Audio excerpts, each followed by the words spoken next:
everyone, welcome back to my channel. Thank you so much for watching. My name is Dr. Ritu Dayma. Welcome you. और आज की इस video में हम लोग बात करेंगे Organon of Medicine की आगे के aphorisms के बारे में. As you all know कि हम जो है केस टेकिंग सीरीज कर रहे थे और उसके बिल्कुल एंड पर हम लोग आ चुके हैं, जिसमें हमारे पास सिर्फ 4 aphorisms बचे हैं जिनको हमें फिनिश करना है. आज इस वीडियो में हम लोग बात करेंगे 100, 101, 102 aphorism के बारे में. ये तीनों ही aphorisms जो है थोड़े लेंदी है और इसी वजह से ये वीडियो थोड़ी सी लंबी हो सकती है. मेरी पूरी कोशिश है कि I am gonna make this video interesting for you all. साथ ही साथ अगर आपको ये वीडियो अच्छी लगे तो please do hit the like button, subscribe to my channel and share this video with as many as people as you can. And don't forget to comment below कि आपको ये वीडियो कैसी लगी.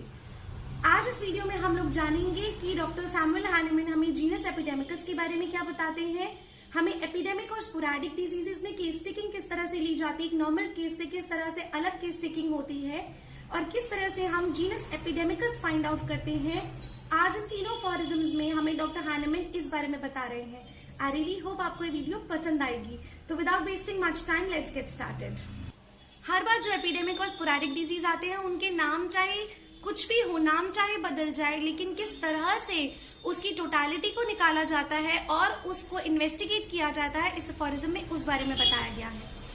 द नोवेल्टी और peculiarity of a disease of that kind make no difference either in the mode of examining. तो क्या कह रही है, पेक्युलैरिटी चाहे कुछ भी हो उस डिजीज की, मतलब जो भी उस समय जो डिजीज चल रहा है, जो एपिडेमिक डिजीज चल रहा है, जो स्पोराडिक डिजीज चल रहा है, उसकी पेक्युलैरिटी कुछ भी हो, उसका बेस फाउंडेशन कुछ भी हो, वो कोई भी डिफरेंस क्रिएट नहीं करता इन द मोड ऑफ एग्जामिनिंग. आपके ट्रीट करने के तरीके में और एग्जामिनेशन करने के तरीके में उसका कोई डिफरेंस नहीं आना चाहिए.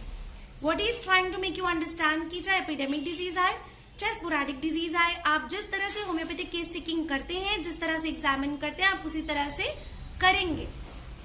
As a physician must anyway regard the pure picture of every prevailing disease as if it was something new or unknown. बिल्कुल उसी तरह से फिजिशियन को इस केस में, हर एक एपिडेमिक केस में प्योर पिक्चर उस प्रिवेलिंग डिजीज की निकालनी है, प्योर पिक्चर निकालनी है जैसे कि कोई नई चीज हो, जैसे कि कोई अननोन चीज हो. अब ये बात क्यों लिखी गई है, क्योंकि एपिडेमिक डिजीजेस जो होते हैं उसमें बहुत हद तक क्या होता है, आपके पास एक सेट ऑफ सिम्टम्स की लिस्ट ऑलरेडी हो जाती है कि जितने भी लोग हैं उनमें मान लीजिए उनमें खांसी जुकाम हो रहा है, या मान लीजिए उनको पेट में दर्द बहुत हो रहा है, डायरिया बहुत हो रहा है, साथ में छोटे छोटे बॉडी पर रैशेस आ रहे हैं. फॉर एन एग्जाम्पल, अगर ये 3 सिम्टम हम मानकर चलते हैं उस एपिडेमिक डिजीज की प्रिवेलिंग सिम्टम है, तो ये 3 आने के बाद, ये सिम्टम हमें पता होने के बाद भी हमें इस तरह से उस प्योर पिक्चर को निकालना है जैसे कि केस बिल्कुल न्यू है और हमारे लिए अननोन है. And investigate it thoroughly for itself, और उसको अच्छे से थरली इन्वेस्टिगेट करना है. अब हमें ये क्यों करना है, if he desire to practise medicine in a real and radical manner, अगर कोई फिजिशियन जैसे कि हम होम्योपैथ्स अगर रियल और रेडिकल मैनर में प्रैक्टिस करना चाहते हैं, असली प्रैक्टिस करना चाहते हैं, तो हमें ये सब चीजें करनी है. Never substituting कॉन्जेक्चर for actual observation. कुछ भी, अभी जैसे मैंने आपको बताया कि 3 सिम्टम है, तो इनके बेसिस पर हम अपनी एक पहले से ही एक pre assumed state of mind या पहले से एक पिक्चर क्रिएट ना करें. मतलब कि जो भी हमारे पास आई है नॉलेज, उसको हम उस हाइपोथेसिस को अपने ऊपर सब्सटीट्यूट ना करें. हमें जो केस लेना है उसको बिल्कुल फ्रेश तरीके से लेना है, उसका सब्सटीट्यूट हमें ऑलरेडी जो हमारे पास नॉलेज है उससे नहीं होना चाहिए. Never taking for granted that the case of disease before him is already wholly or partially known. तो डॉक्टर हैनेमन यहाँ क्या कह रहे हैं, हमें बिल्कुल टेकिंग फॉर ग्रांटेड, मतलब हमें बिल्कुल ध्यान ही नहीं देना है कि वो डिजीज जो प्रिवेल कर रहा है वो हमें चाहे आधा पता है चाहे पूरा पता है, उसकी नॉलेज हमें आधी है या पूरी है, हमें चाहे उसकी आधी नॉलेज है या पूरा हमें पता है, सारे सिम्टम्स हमें पता है कि ये सब कुछ सिम्टम्स मिल रहे हैं एक पेशेंट में या इस एपिडेमिक डिजीज में. बट स्टिल अगर हम रियल और रेडिकल मैनर में ट्रू प्रैक्टिस करना चाहते हैं, होम्योपैथिकली प्रैक्टिस करना चाहते हैं, तो हमें उसको बिल्कुल ये सब चीजों को नजरअंदाज करके हमें बिल्कुल फ्रेश स्टार्ट करना है. But always carefully examining it in all its phases, हर एक फेज में उसे केयरफुली एग्जामिन करना है. And this mode of procedure is all the more requisite in such cases. और ये जो ये जो प्रोसेस है हमारा केस टेकिंग का, यही सबसे ज्यादा इंपॉर्टेंट है। Now all of you will think कि अगर हमें जब सभी सिम्टम्स ऑलरेडी पता है, चाहे आधे पता है या पूरा डिटेल पता है, फिर हम इतनी मेहनत क्यों कर रहे हैं, या हम बिल्कुल फ्रेश स्टार्ट क्यों कर रहे हैं, क्यों हम एक पहले से एक माइंडसेट लेके नहीं चल सकते हैं। तो डॉक्टर हैनेमन हमें कह रहे हैं, this mode of procedure is all the more requisite in such cases as a careful examination. Careful examination क्या शो करती है आपको, will show that every prevailing disease, कोई भी प्रिवेलिंग डिजीज हो, कोई भी चलता डिजीज हो, चाहे वो एपिडेमिक हो, चाहे वो स्पोराडिक डिजीज हो, चाहे कोई और डिजीज हो, कोई भी डिजीज जो चल रहा है, is in many respect a phenomena of a unique character. उनमें आपको बहुत सारी चीजें सिमिलर मिलेंगी, तो कुछ ना कुछ ऐसा जरूर मिलेगा जो कि बिल्कुल अलग होगा, बिल्कुल कैरेक्टरिस्टिक होगा, और उस डिजीज का एक कैरेक्टर फॉर्म करेगा, differing vastly from all previous epidemics, जो कि पहले आए हुए कई एपिडेमिक्स से बिल्कुल अलग होगा। मतलब वो जो उस समय का जो एपिडेमिक है, उसकी एक कैरेक्टरिस्टिक सिम्टम या यूनिक सिम्टम कुछ ना कुछ जरूर मिल जाएगी, अगर हम केयरफुली इस तरह से इन्वेस्टिगेट करते हैं, जैसे डॉक्टर हैनेमन हमें बता रहे हैं। To which certain names have been falsely applied, जिससे कि पहले एपिडेमिक्स जो भी आए हैं उन सबको अपने अपने अपने अपने नाम दिए गए हैं, और अब जो एपिडेमिक आएगा उसको एक अपना नाम दे दिया जाएगा। क्यों दिया जाएगा, क्योंकि उसकी एक अपनी अलग पहचान है। With the exception of those epidemic resulting from contagious principle, लेकिन इसका एक्सेप्शन क्या है, नया नाम दिया जाता है, लेकिन वो सारे एपिडेमिक्स जो कि इन्फेक्शियस डिजीज से होते हैं, जैसे कि स्मॉल पॉक्स से हुआ या मीजल्स हुआ, ये एक्सेट्रा, जो किसी इन्फेक्शियस या कंटेजियस डिजीज इन्फेक्शन या किसी कंटेजियस डिजीज है उनसे हो रहे हैं, वो सभी की तो पहले ये इसका एक्सेप्शन है। उसमें तो आपको ऑलरेडी पता होता है कि ये सब चीजें हैं और इसके ये सेट ऑफ सिम्टम्स होते हैं, but still as an homoeopath हमें उसमें भी अपना एक इंडिविजुअलाइजिंग कैरेक्टर ढूंढना होता है। तो कंटेजियस प्रिंसिपल से होने वाले जितने भी हैं उन सभी में कोई नया नाम नहीं दिया जाता है, उनके नाम पहले से ही फिक्स है, बट उनकी भी अपनी एक अलग कैरेक्टरिस्टिक होती है, और हर एक आने वाली prevailing disease that means epidemic की अपनी एक यूनिक सिम्टम होती है, अपनी एक यूनिक कैरेक्टरिस्टिक होती है, जिसको जब हम एक प्रॉपर केस टेकिंग करते हैं उसी के बाद ही, प्रॉपर इन्वेस्टिगेशन के बाद ही, हम एग्जामिनेशन के बाद ही उस तक पहुंच पाते हैं।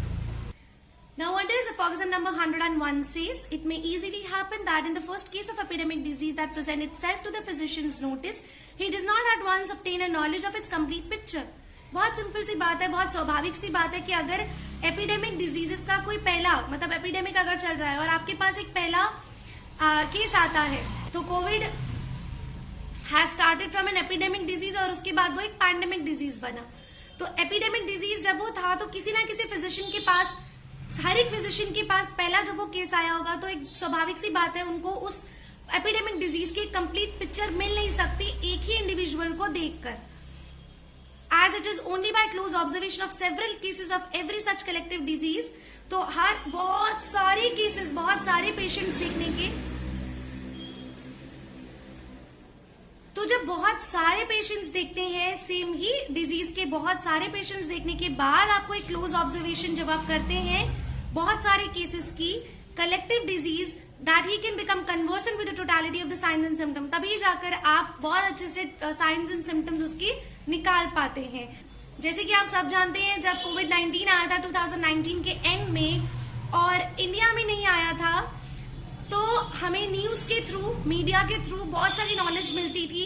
कि ये डिजीज ऐसे फैलता है, ये डिजीज में इस चीज का ध्यान रखना है, आपको मास्क पहनना है, आपको हाथों को आंखों पर नहीं लगाना, बिकॉज ये आंखों के द्वारा, नाक के द्वारा, कान के द्वारा जो है आपके रेस्पिरेटरी ट्रैक्ट तक पहुंच जाता है और इसमें ये सिम्टम्स होते हैं, लंग कंजेशन होता है। तो आपने देखा था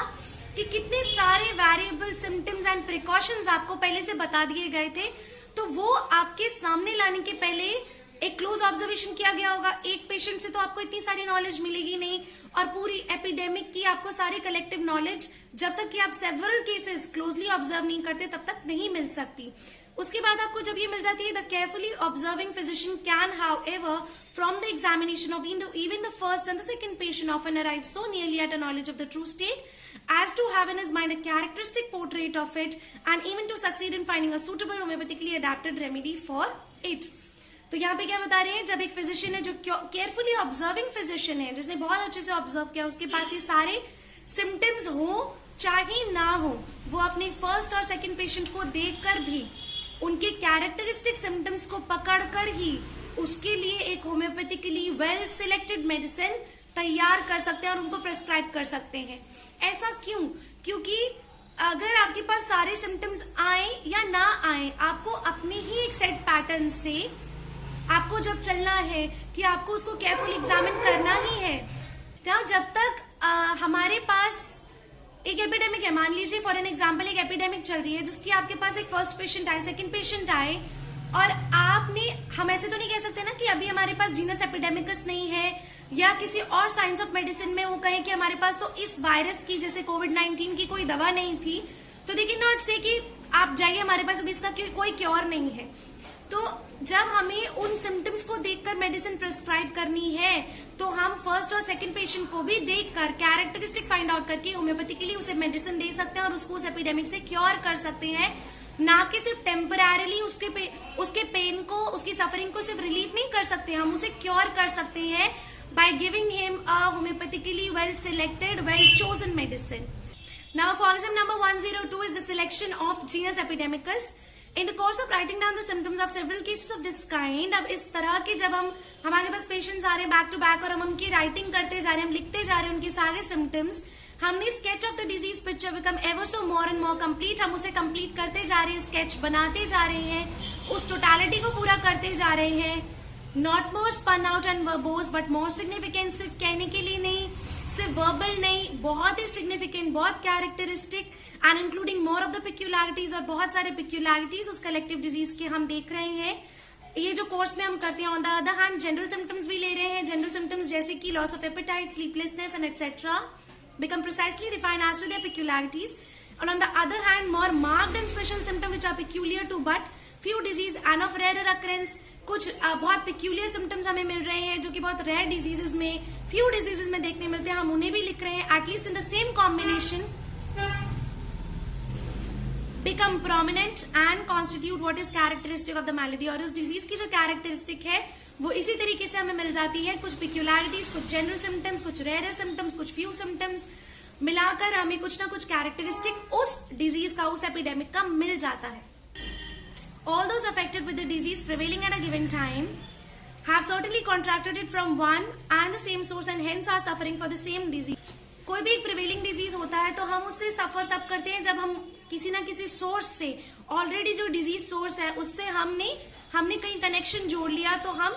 उस सेम डिजीज से हम भी बीमार हो गए। But the whole extent of such an epidemic disease and the totality of symptoms, the knowledge whereof which is essential for enabling us to choose the most suitable homeopathic remedy for this array of symptom is obtained by a complete survey of the morbid picture. तो यहाँ पे doctor हानेमन हमें क्या बता रही हैं कि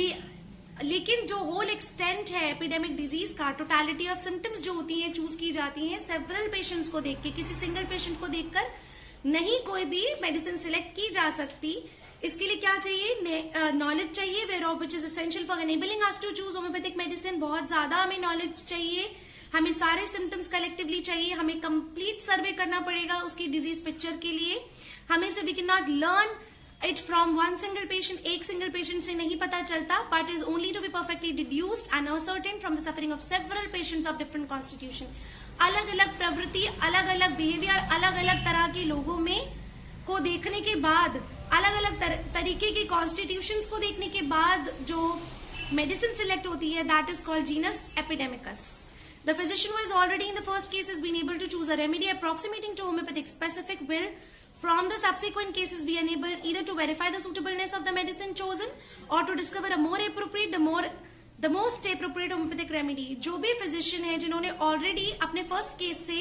कोई ना कोई मेडिसिन चूज करके, होम्योपैथिकली स्पेसिफिक मेडिसिन चूज करके दे दी, लेकिन लेटर ऑन उन्हें उसे वेरीफाई करना पड़ता है और भी मोर सुटेबल, मोर एप्रोप्रिएट मेडिसिन उन्हें सिलेक्ट करनी ही पड़ती है,